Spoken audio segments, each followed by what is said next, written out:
Hey guys, I'm Sydney with Shawfloors, and today I'm gonna see if this PetPerfect carpet will stain. So I'm gonna test out ketchup and see if we can clean it up.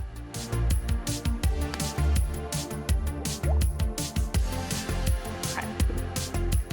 So I'm gonna squish it in just a little bit. Okay, so we got the stain. Now I'm gonna scrape off the excess so it's easier to clean.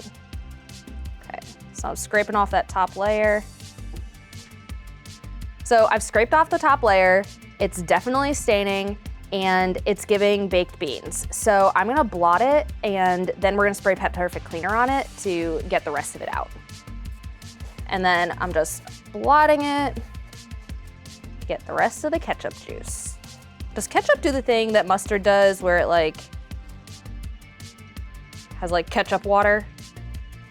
Gross. Okay, we've blotted, now we spray. I'm gonna fully saturate the carpet. Okay, now we're gonna scrub and see what happens.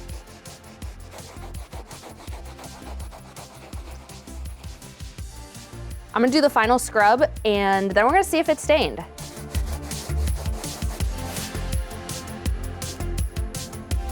Y'all, I think we got this stain out. I am floored by these results. Let me know in the comments what you think we should test our PetPerfect flooring with next.